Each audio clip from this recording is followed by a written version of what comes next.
Welcome back to the Baseball Blue Book Podcast, where we focus on the journey, not the destination.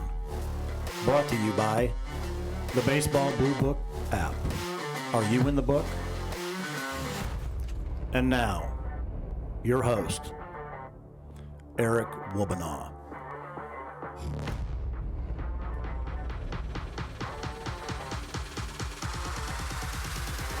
Welcome back to the Baseball Blue Book Podcast. This is Eric Wobanaw, president of the Baseball Blue Book, and today excited to have Matt Midkiff, head coach of the Swarthmore College. How you doing, Matt? I'm doing great, Eric. How are you doing? Man, it's been a good day. Fall is here, feels good. I think we've got a couple warmer days left down here in the South, but looking forward to the fall. And we got a chance to talk a little bit about your fall schedule and what you're doing now, and looking forward to the 2023 season. So, if you could go ahead and introduce yourself and who you are, what school, and we'll get right into your baseball journey. Yeah, I'm, as you said, Matt Midkiff. I'm the head baseball coach at Swarthmore College. Swarthmore is a Division III school just outside of Philadelphia. We are in the Centennial Conference, and Swarthmore is a top liberal arts school. So typically we are ranked in the top 2 or 3 of liberal arts schools in the country.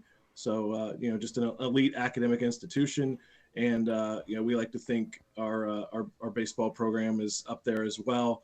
And we try to give our players the same type of experience that they get in the classroom at Swarthmore, which is intense but rewarding at the same time. That's awesome. That's great.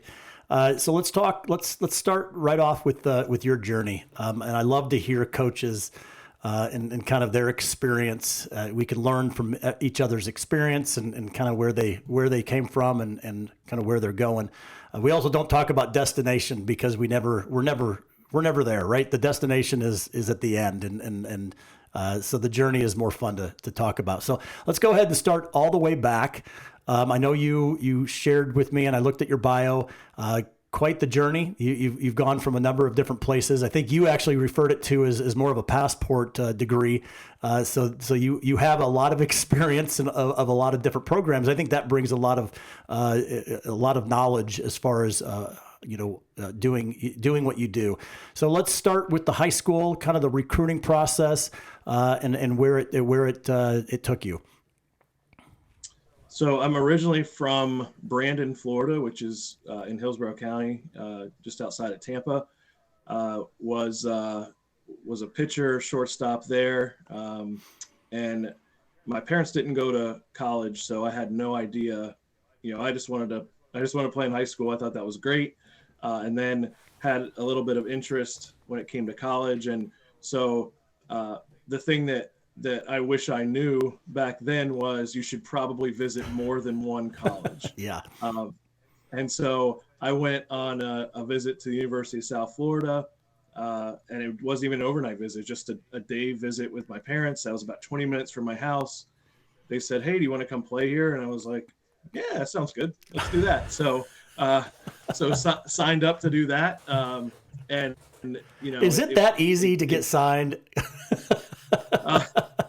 I think at the time it was, like looking back on it, and we may get into where things are now, but my skill set, I felt like pretty good player, but probably was not a Division I player, would not be a Division I player now based on metrics and things that we look at.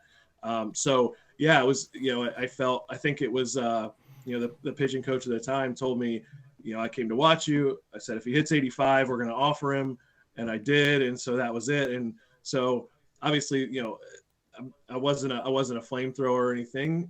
But it's weird how that has changed over time. And even when the process started, it was, a junior year process. So it wasn't like it is now with a lot of kids that are in, 8th and 9th grade Right. that are being committed. So, and I'm very grateful for that I didn't have to go through this process that all these kids are having to go through these days. It just, we kind of wear them out. And then we wonder why at the end of the summer, they're not throwing 93. Like, well, this is their, 70th event of the summer. Right, How are right.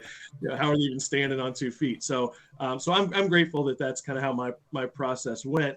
Like I said, looking back on it, I wish I had had someone around me that advised me to take some more visits or to try to put myself out there, maybe at a couple different other schools. But, went to USF. It didn't work out. I was there for a couple of years.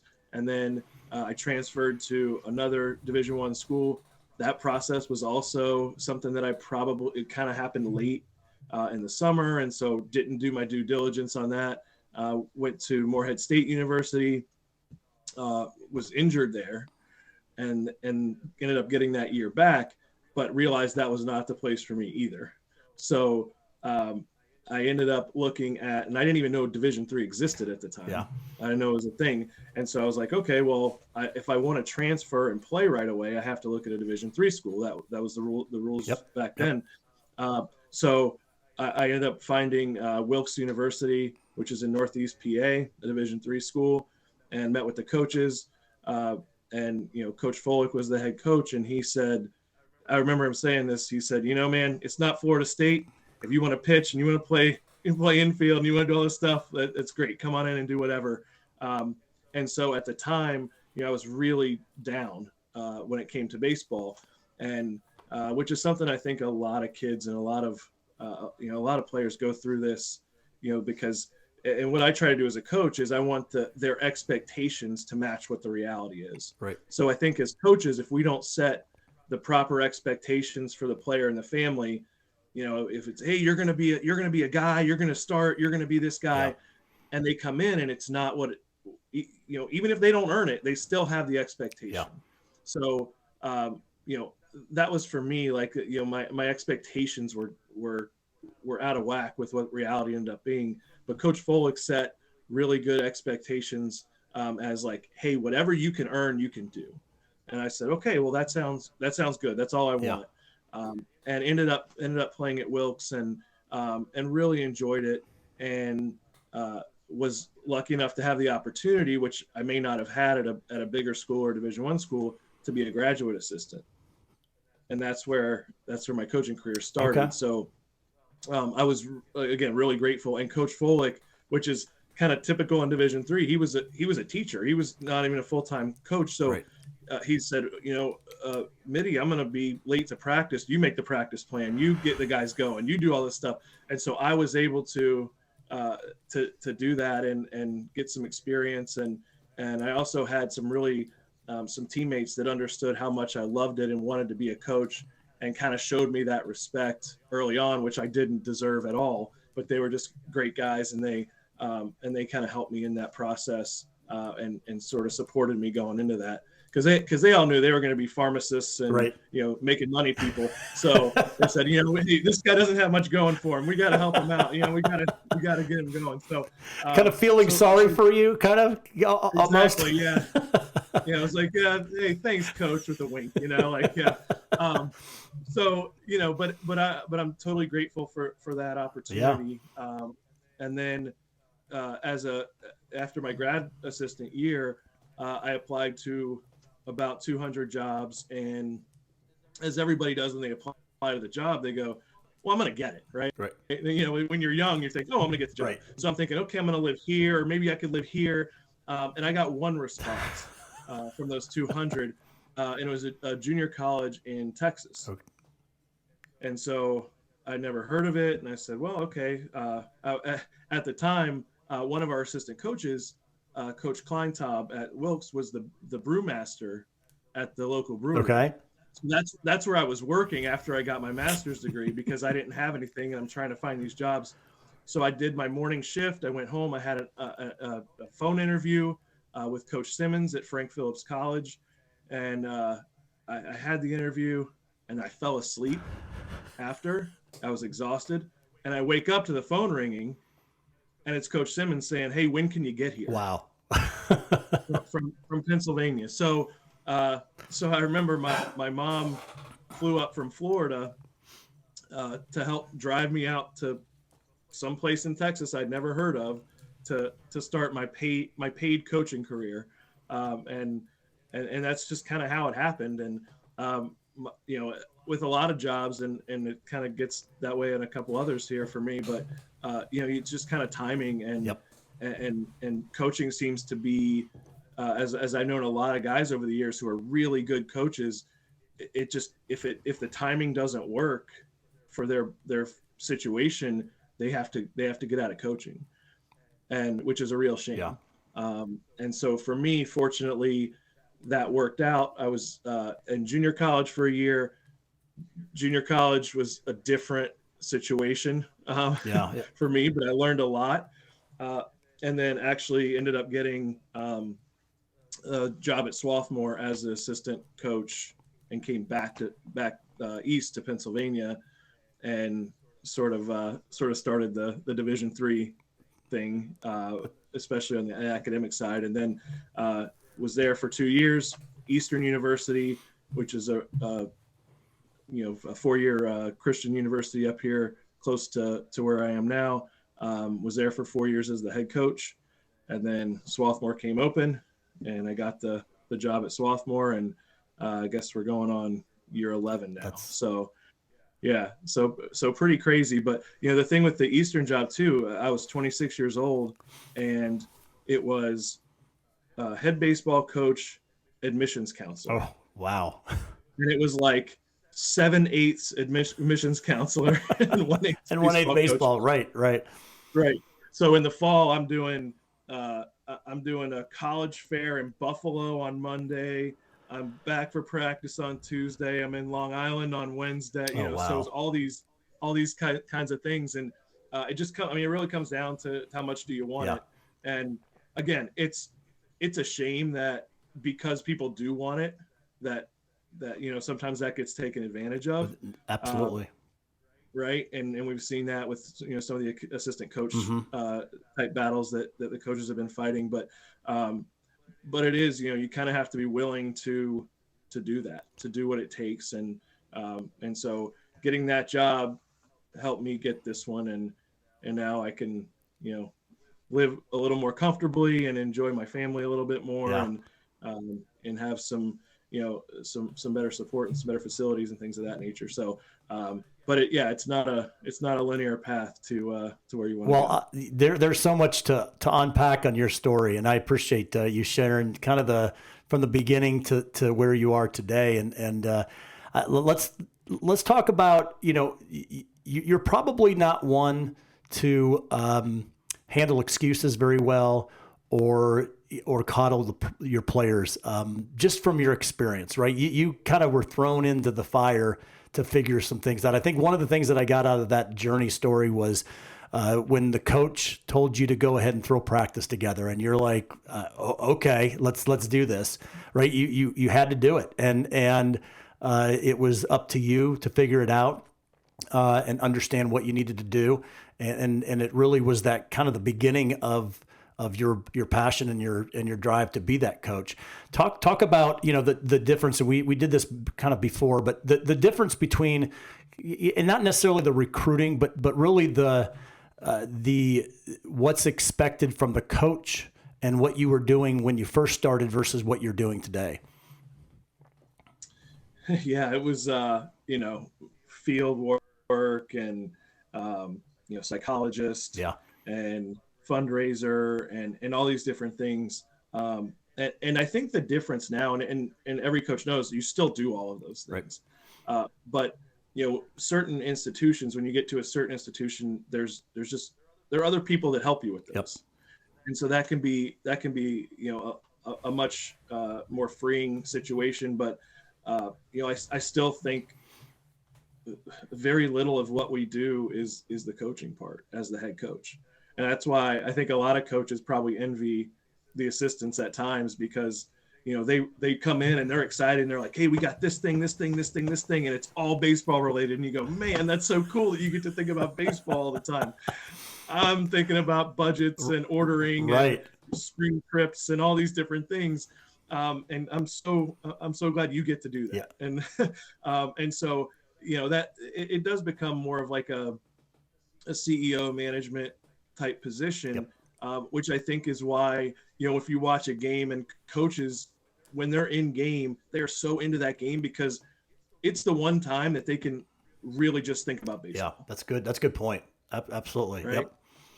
And so you wonder why we're so, we're barking at umpires and we're doing all these things. It's because, you know what, like when I get out of here, I have to go do some expense reports. Right. Okay. Yeah. So I'm going to enjoy this. I'm going to be all into this when I have a chance to do it. So I think that's, it is just an interesting dynamic. And the other part is you have to appreciate that those early times or those struggles that you have or the things that are hard, because you do learn so much from the mistakes and the things you say, you know what, I wouldn't do that again. I could have handled that differently. And that's why it's really hard when somebody gets a head job and it's like, okay, there you go. And it's like everything you ever wanted and you have no idea what that means. Yeah. No. What that means. Right. Yeah. So that for me was the part that, like, it's really easy when you're the guy next to the guy. Right. Yep. But then when you're the guy making and all the decisions fall on you, you have to, number one, embrace that. Right? Well, no, absolutely. And what's funny is running my own company, and it is very similar to a coach. You when you finally get there, even though that's what you've always wanted, there's nobody that's going to make that tough decision for you. That falls on you. So the responsibility of a coach, I don't think people understand until you're actually at that place. Like you said, right? The assistant coaches can focus on baseball. None of their decisions really are consequential because they're going to go through you. It's the team gets rewarded when you win and the coach gets blamed when you lose. I mean, that's why, right? Because you have to do it that way. When you from a kind of a philosophy and what you've learned through all of these stops along the way, what are some of the things that were the best components of that, and what were some of the worst components, and how have you blended those into creating the program that you have today? Yeah, I remember my first year at Eastern, and you don't get a head job at 26 for a program that's running on all cylinders, right? That's so funny. I get the job, and what's crazy is, like, looking back on it now, the two guys that I hired fresh, one was a graduate of Eastern, is Mike Santello, who's the recruiting coordinator at University of Pennsylvania, and Dave Lorber, who is he was at Stony Brook when they went to the World Series, at George Washington as their recruiting guy, and then now as the head coach at Montclair State. It was me and them, and at the time, none of us knew what we were doing. Right. And so you look back and go, man, those are a couple of great guys to have on your staff. Oh, absolutely. Yeah. To start with. So, so we basically, you observe the players you have and you go, man, these guys, we need some different ones. Great kids, yeah. awesome kids, but talent wise, not getting it done. So, we're going through that first season, and I thought the motivational tactic was to tell them that we're trying to replace them. Okay. Not probably a good idea. No, not a great idea at all, right? Like, I think back and I go, what would I have thought if the coach told me, like, hey, I'm trying to get it's like, wait a minute. Does that mean I'm still here or not? Right. And this was, in the middle of a game, and it's like, wow, that's terrible. Who would do that? So it was me. I was the guy that did that. But we turned it around after that year, and so what I learned obviously since then is it is a relationship business, and you have to put the kids first. And if you're going to ask a lot of them, then you need to build that relationship up front. Who takes a stranger's advice on what they should do, right? If you don't know me, you don't invest in me, why do I care what you have to say? So for me, that was the thing that became apparent as I grew in the profession, is they need to be on my side, I need to be on their side, and they need to know that there's that investment. I interviewed, do you know who Stu Fritz is over at Hope College? Stu told me, he goes, it's the person over the player. And I think that's what you're saying, right? It's you need the players, but you've got to focus on the person over the player. And I think that's where you're talking about the relationship. This is a relationship business. When did you figure that out? What part of you, looking back at what mistake you made you realize, was it when you said we got to replace you guys? Was that kind of that light bulb moment of going, or was there another? Well, and when I finally had, because at that point I hadn't recruited anybody. Okay. So once I went through the process of recruiting someone and getting to know them and bringing them on board, that's when I knew, okay, this is a really, I am invested already. Oh, absolutely. Yeah. Right. So I took all this time, we went through the recruiting process. Mike and Dave are recruiting guys, and we're bringing them in. And so there's that investment, like, my name is now attached to you. We're linked, whether either one of us likes it or not, we're linked, and we will forever be linked. And I still remember my first recruit, Mark Royer, who is now the assistant at the University of Massachusetts. Okay. And so I always remind him that he was my first recruit. So it's funny, we actually have some guys that have played for him and Matt Reynolds up at UMass as grad students with their COVID years. So now I'm, he's recruiting my guys, and it's just it's a whole thing. But it's really cool to like remember that like that was my first guy, and that he loved baseball enough playing for me that he put up with it. He put up with it enough, and now he's doing it for his profession. So, you know what? He probably learned a lot, and that's why he's better. The common theme I think with a lot of successful coaches is the opportunities to fail, and it's just like baseball, right? If you allow them to fail and to observe how they respond to failure, I think that's where the greatness comes. My wife and I like to watch Amazing Race, and I laugh because the couples that come in and can kill the challenge, they're like, okay, let's move on. The ones that have to go through it 10 times, when they finally accomplish it, man, they are so excited, and that's kind of life, right? The ones that just it comes easy, it's the motivation isn't. It's kind of like we just expect it. Now that's not bad. I'm just saying that there's something about the failure and what you do with the failure, and that's what it sounds like. Your entire career has been just a whole bunch of moments of opportunities to learn and become what you are today. I mean, that's what I'm hearing, and I think it's a really good testament of what your program is probably like. So no, go ahead. I just like to, I always like chiming in when I hear something that I think really means something. I think it really defines what a coach is. You're telling the kid that you better be okay striking out or going 0 for 20 because it's about how you handle the next day. It's hard to hear that when the coach isn't transparent and doesn't allow them to be kind of that vulnerable as well. Does that make sense?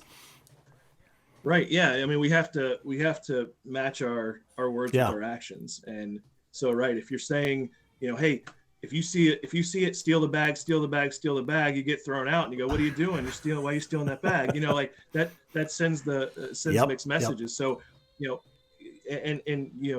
kind of alluded to when we were talking earlier, but the coach is going to wear it, right? The coach has to wear it, and you have to be comfortable doing that and saying, you know what, if we lose, it's on me. If we win, it's on you. And play free and easy. Go be your best. And especially where I am, we're dealing with high achievers. These are the top 5%. In some cases, valedictorians in their classes, and 1500s and 35s and all these things. These are not kids who are used to failing. Yeah. So we in our recruiting, we talk about that Swarthmore. You would choose Swarthmore because you want some adversity. You want the challenge, and we talk about that's good. Craving adversity. Find the adversity. Let's find it on purpose so that you can conquer it. Because when you leave here, there will be adversity in your life, and if you know that you can conquer that adversity, then nothing's going to stop you because you're brilliant. You're a hard worker. You're a great person. So the only thing that could stop you is you. Yeah. No, that's good. That's good. I like that. Embrace adversity. Boy, that's kind of my message. Everything that I hear through these podcasts, I'm kind of defining what the message and mission is of this, and I like it. I think I might steal that from you. So You can't just give me a little byline at the bottom there. So, but yeah, presented by, and I heard MIDI. Is that what you go by? Yeah, that's kind of my nickname. So okay. That's what people go with. The players and everybody. So, but yeah, I do think that it's got to be both. So for us, we do talk about the adversity and all that, but I also want our program to be a place where our guys are excited to be there. They're having fun. Again, we're talking about high achievers who have lofty goals and they're always thinking about what's next. And I want to keep them. I want to say, hey, be a kid as long as you can. Come play a kid's game. Be with your buddies, right? Yeah. And so it's kind of the opposite of, I think, a lot of places, and where coaches are saying you have to go to class. You can't just hit in the cage all day. And ours is, okay, yes, that class was important, and maybe that test didn't go how you want. Come over here and have fun. Yeah. Right. Be with your friends. Right. Play hard. Focus on something different, so that when you go back to your academics, you're feeling fresh and you're reinvigorated to go and attack that as well. That's a great way of looking at it, because especially the collegiate athlete, in every aspect there's pressure. In most cases, right? The academic side, the high drive and the pressure that comes with that, and then over at the sports side, you have the same thing. So there's really no place for them to escape and to, like what you said, just come over here and relax and just take your mind off of it and do something that you love. I really like that. You've talked about I love your recruiting story. I mean, that's my favorite so far that I've heard. Hey, you want to play? Sure.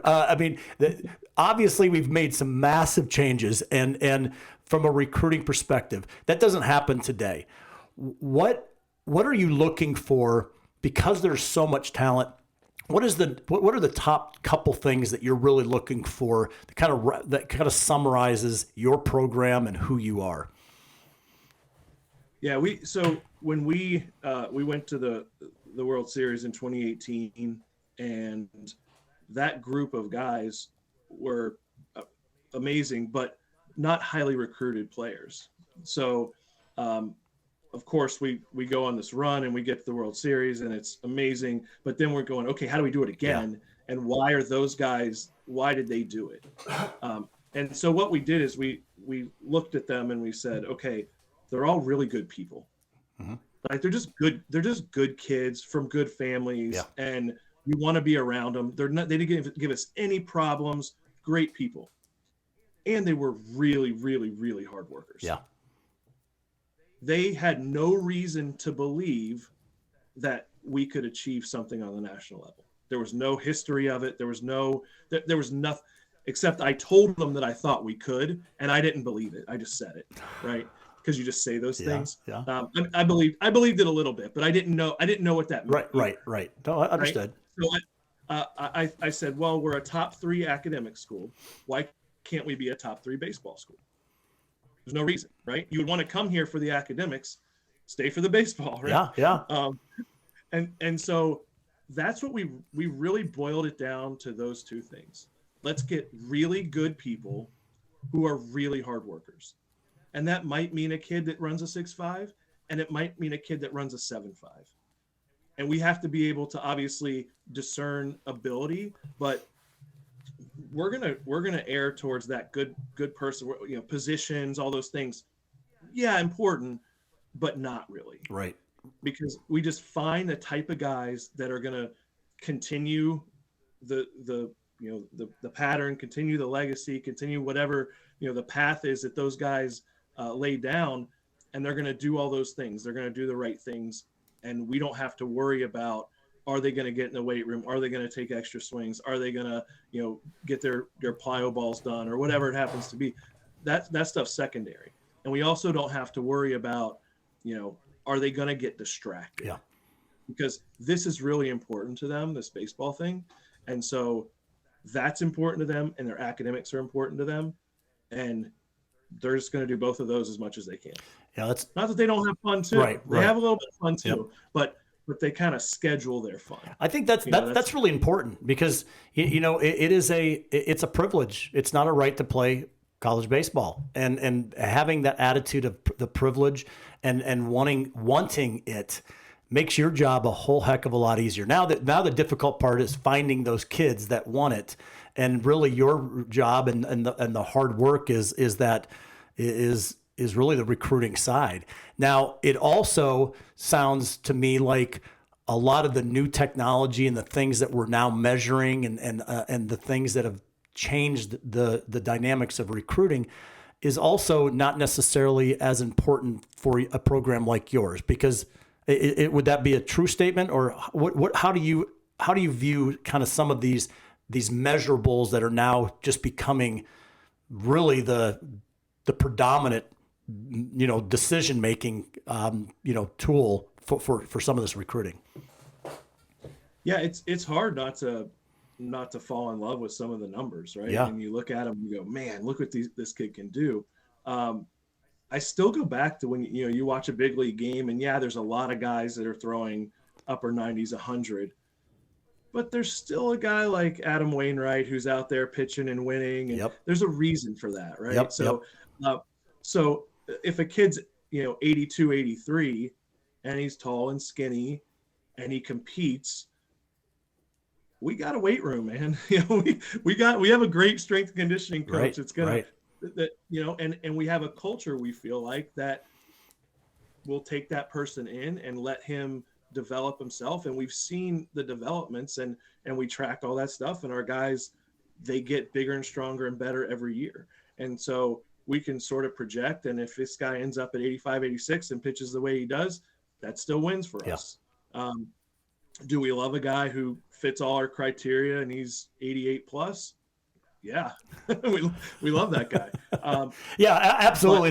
It's not like the measurables are a bad thing ever. It's kind of looking at them going, those are a bonus, because if they fit my criteria over here, then obviously that's something that's just it's almost like gravy, right? It's kind of like the cherry on top versus the flip side of what we look for, and then hopefully they're a good team person that wants it, that loves the game, that finds joy in it, right? That you've kind of flipped the script to really focus on the things that are important to you as a coach, and how you're able to mentor these players. Yeah, and we have a kid on our team who he's a coach. I was 4'11" as a freshman. He didn't make his freshman team. A kid out of New Jersey, but he worked his way up, and when we committed him, I think he was 80 to 82, and he'll be 90 to 92 this year as a sophomore. Wow. And so we talk about failure, you talk about opportunities to fail. Yeah.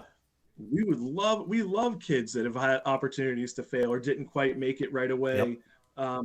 We like kids from states where they have to compete to make the high school team, or have to compete to make the big travel team that they want to go for, that they've had a tryout, and they've had to win something. They've had to compete against guys standing next to them and the guys across the field. So, we want guys that have that adversity, because again, you're going to have it. We're not sugarcoating it. You're going to come to Swarthmore, and it's going to be difficult. You're going to have challenging days, pretty much every day for 4 years. That's what you're signing up for.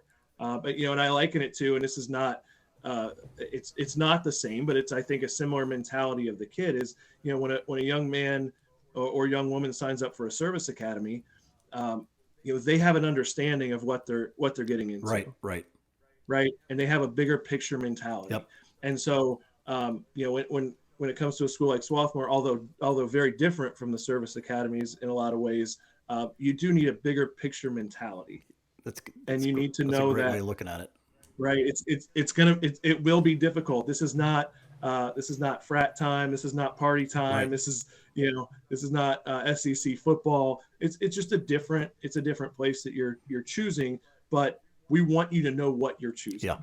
No, I like that. Important. I like that because in high school, it seems like the kids are preparing themselves for the college, and college is really preparing them for life.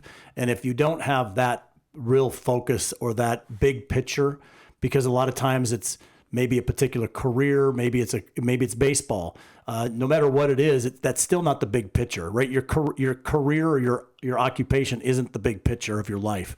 Baseball is certainly not the big picture of life.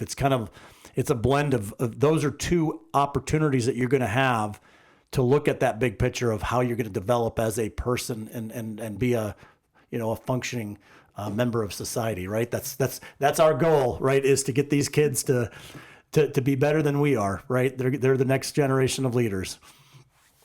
Yeah, absolutely. And I think as a coach, had I learned that a little bit earlier, that would have been really helpful to me. And I think we started to turn things around when I stopped trying to convince players how it's not that hard.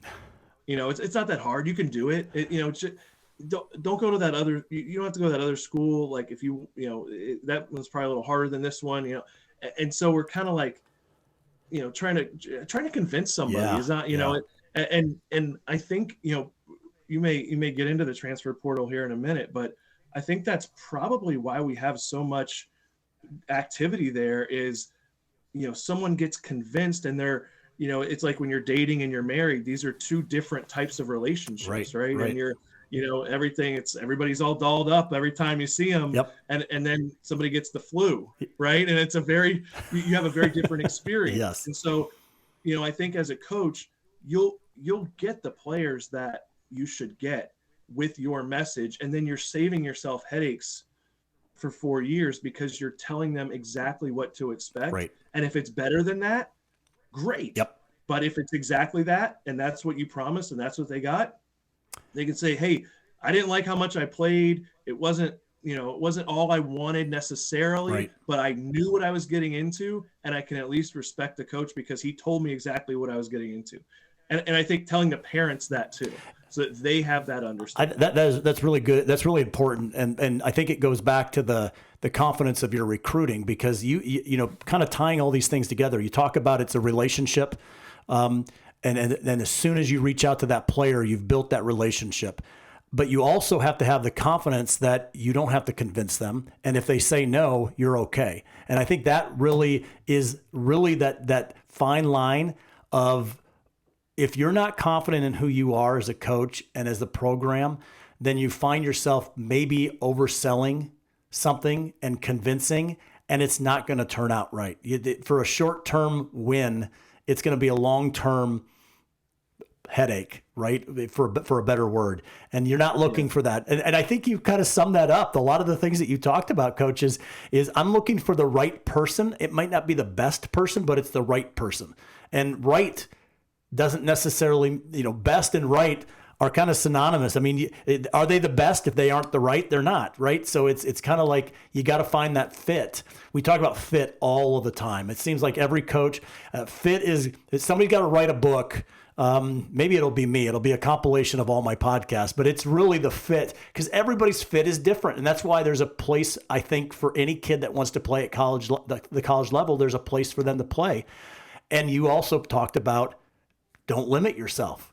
Don't just make one visit. Don't just reach out to one coach, because there are so many that bring a different perspective that might meet and fit what you as a player need to really excel, and that's what you're looking for. Coach, we're just, time is flying. This has been a lot of fun, this conversation. The last thing I ask, and I'm going to throw a different question in here, but some advice.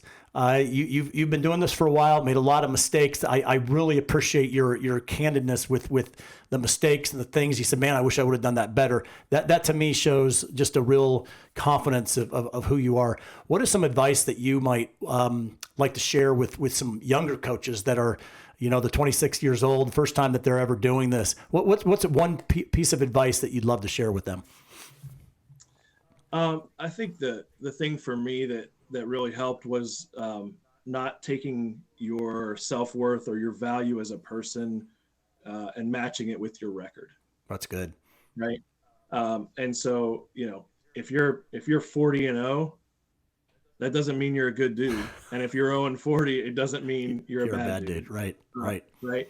So, I think your value comes in the relationships. I think this is like a Coach Krzyzewski thing, but it's the winning is the byproduct, right? So, do all the right things, get good kids in your program. Yep.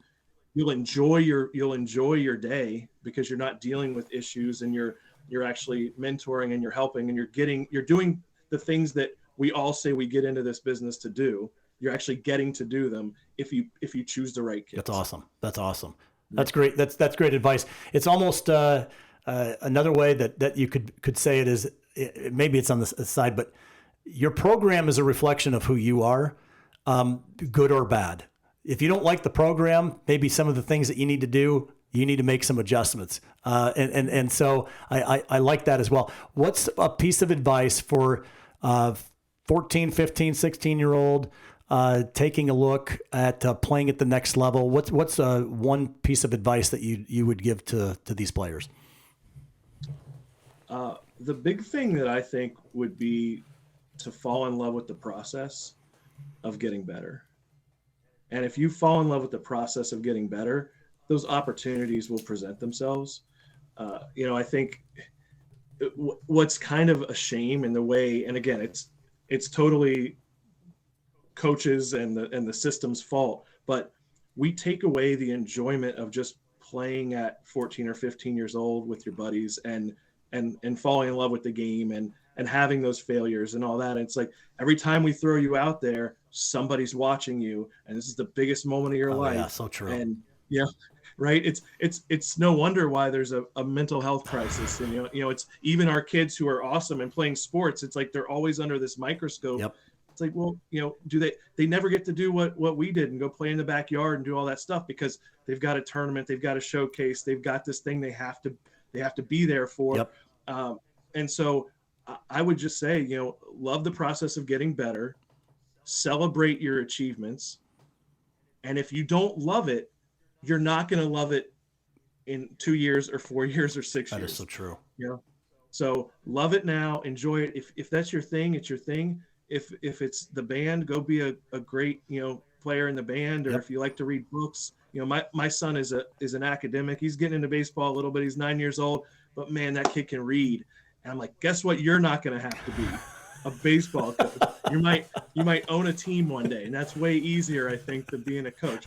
But I want him to love it. I want him to play and learn all the lessons that you get from learning, from playing a team sport and playing baseball, especially when you're on an island, you're on the mound, or you're at the plate and you have to sink or swim on your own. Yep. There's a lot of lessons there. So, don't grow up too fast. You kids follow you on Twitter and it's, I'm an uncommitted 20, 29, I know. 30. It's crazy. I don't even know what that is. That's nuts. It's crazy. And so you're not uncommitted. You're just a kid. Yeah, that's right? exactly. Well, you know what I think, and the problem with that is, there has to be a coming together of the entire organization to say, we're not going to do this anymore. And that's never going to happen. And that's the problem, right? Because I'm sitting here thinking, how cool would it be if Saturdays were now dedicated not to travel ball, not to showcases, not to all of this stuff, but it's to open fields. The first 20 guys that show up are on two teams, and there's no umps, and there's no coaches, and there's no parents. I mean, I'm telling you, it's like an open gym. Open gym was the most fun growing up, and just like the open field, the sandlot was the most fun. It was the time when your IQ got up because you were forced to learn the game that you loved, and it was something that we can all talk about it as we're old. All the young people listen to us going, man, will they shut up about that? But there's something about it. There really is. I think IQ goes up because you're forced to figure it out yourself, right? But yeah, that's great advice. Quick, just a few minutes. Little shout out to your program and to the college. Why should we be putting you on a preferred list to maybe check out as we go through this process? Well, if you're a high academic student athlete, Swarthmore is an excellent choice. We've got great facilities. We've got a challenging environment. We talked about you're gonna push yourself and be pushed, and so you're making this. And a lot of my colleagues talk about the 40-year decision instead of the 4-year decision. Yep.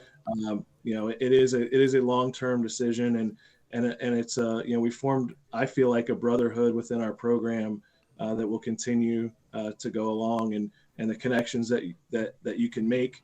We've got doctors, lawyers, CEOs, general managers in Major League Baseball. We've got analytics guys. We've got pretty much anything you want to do. Swarthmore will prepare you for that, and we think we have a really fun environment and an exciting team. That's awesome. That will help build guys up and supportive. We like to. It's tough, so your coaching staff's going to be there for you and supporting you and putting your arm around you when you need it, and building relationships. And so we think it's a pretty good deal. And check us out on YouTube and follow us on social media and all those things. Awesome. And learn more. I think you and Swarthmore are a really good fit. You are. It sounds like you're the balance of a lot of overachievers. You guys that come in that high drive, high academics. You seem to be a real good fit and something that they need to help them just become better people as they maybe just to relax a bit. I think you seem to be pretty calm, pretty collected. Maybe what I'll do is I'll interview some of your former players and see if that's the case, right? Well, they needed somebody to bring the overall IQ down a couple points, so I fit in perfectly there. And and the last thing I will say is that I take my job very seriously, but I don't take myself seriously. And I think if coaches can strike that balance, and it goes a long way in just kind of keeping you even keeled and letting you enjoy the job instead of getting so wrapped up in it that you can't really enjoy it and take the value from it. That's great. Well, maybe thank you very much for your time. This has been a lot of fun, an honor to spend the last 45 minutes with you. Looking forward to your next season. You excited about it? Got a good team together? I'm extremely excited. Last year we had missed 2 years basically, so we didn't play in 21. So it was great to just be out there, and now we feel like we've actually seen our guys play, which is exciting. So we awesome. Have the opportunity to help them grow a little bit more, and very excited and always excited to get back out there with the guys and work hard. That's great. Well, hey, thank you. Have a great day. Thanks, Eric. Take care. Bye.